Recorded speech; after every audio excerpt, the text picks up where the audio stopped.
Hello and welcome to Citizen Earned, where I unpack what it means to be the best American citizen from an immigrant's perspective. Previously, I have covered what I'm using as my guide to kind of answer this question and evaluate it. The big three would be the Declaration of Independence, which was the original promise of freedom, and then the Constitution, which is the manual or run book on how this government should be run to be able to deliver on that promise of freedom, and then the Bill of Rights, which is the citizen's task, an enumeration of rights of what things the citizens have to do to deal with or direct or limit the government to be able to deliver on that promise of freedom as well. Now, previously, I've covered the first, second, third, fourth, and fifth amendments, and all in an attempt to be prepared to be able to deliver on a passage within the oath of allegiance that all naturalized citizens take. And this passage says to protect against all enemies, both foreign and domestic. As an immigrant, I can't protect anybody from anything if I don't know what I'm protecting them from or what needs to be protected. In this case, the pursuit of freedom needs to be protected. Right? Okay, jump. Amendment 6. Here we go with that English again. See if I can do better this time.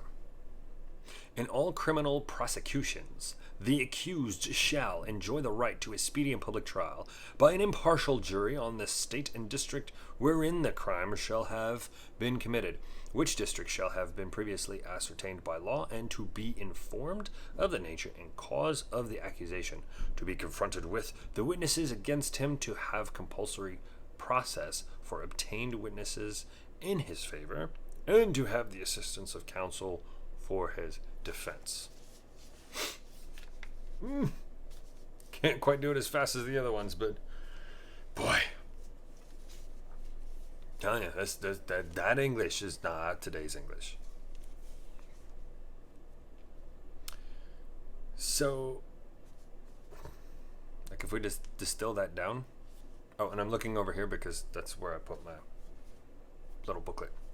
Anyway, essentially, that means that all of the information will be presented and provided by everybody to be as fair and as reasonable as possible. No shady backdoor dealing type stuff, right?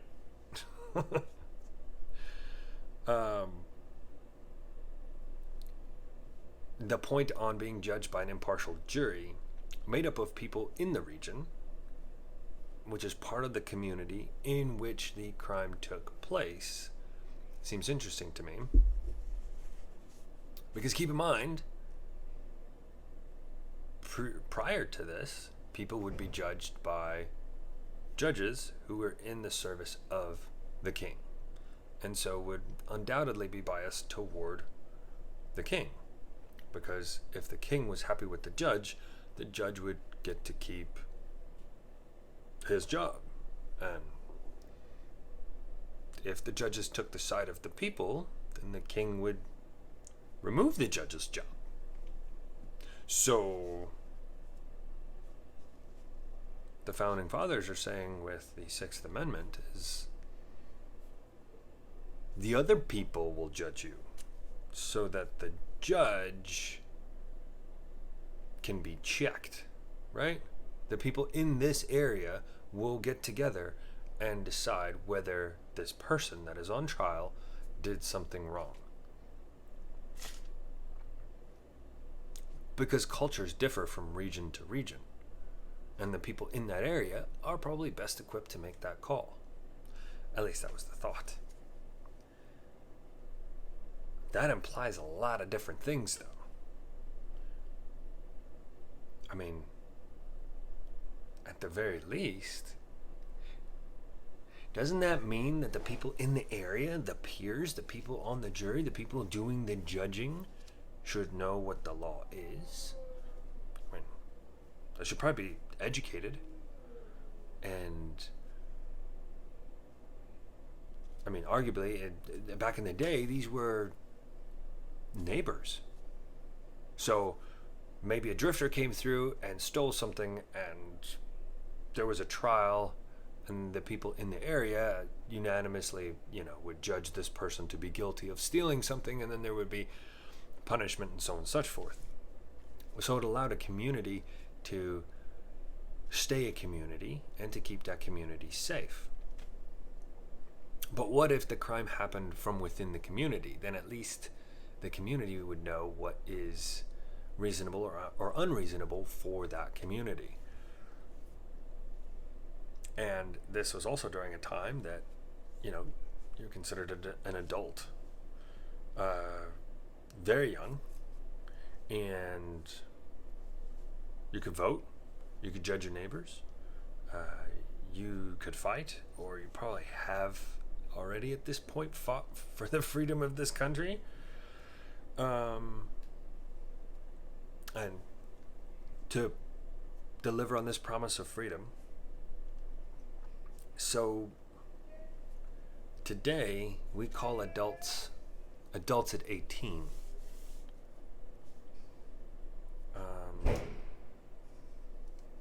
Is this amendment still applicable to our 18-year-olds today? I mean, are 18-year-olds today educated, reasonable, and or ready for this job? Do they know enough about the world around them? I think that our schools try to prepare our 18-year-olds to be ready for that, but have the average 18-year-old seen enough of life to be able to make these calls? And do they have the confidence and the conviction to be able to judge somebody? I don't know. I don't have these answers. What I do know, however, is to be the best citizen that I can be in using the Bill of Rights as part of my guide. I need to be educated. I need to be well exercised and versed in the discipline of reason, possibly even logic. I need to know the local laws. And I mean, at the very least, I need to be like a good person and a good neighbor. Obviously, I don't want to go committing crimes in my area, stealing from people and all of that, and being the difficult. I don't want to be the problem. But if I'm called upon to be part of the solution, I should be prepared to do so. And that means being aware of my local laws, being aware of my local jurisdictions, property rights, trespassing. These things are all different from urban to suburban to rural environments. And all of those differences have to be taken into account. Very much like all of the amendments where we have to know a lot about that particular topic, it all kind of starts with the First Amendment in finding and sharing information with those around us. And the Sixth Amendment may be the first step, although other cases and arguments can be made, but it might be the first step in the Bill of Rights where the Founding Fathers are saying, pay attention to your community, because your local community is your life. Again, I think in today's world with today's technology, we've lost some of that. But when it comes down to physical reality, it's still very much true. If you can't trust your neighbor, then why are you living in that area? I realize lots of people have lots of different answers to that question. It's simply a question to kind of get the mind going to ask and answer creative questions, to stimulate being involved in this whole citizenship thing. After all,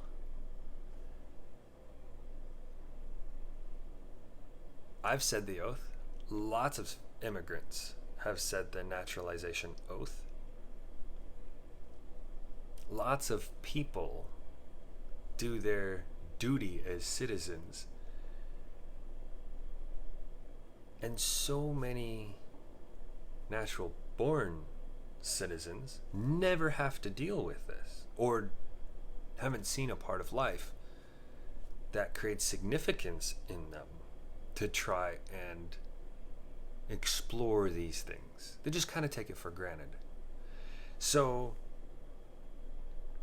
I'm not trying to aggravate anybody or make anybody mad or throw anybody under the bus. I'm simply saying it's worth thinking about. And after you've thought about it, it's worth sharing with somebody else. That's all I'm trying to do here. Thank you so much for watching. I hope that this has entertained you, at least in some way. And I hope to see you here next time. Thank you. Goodbye.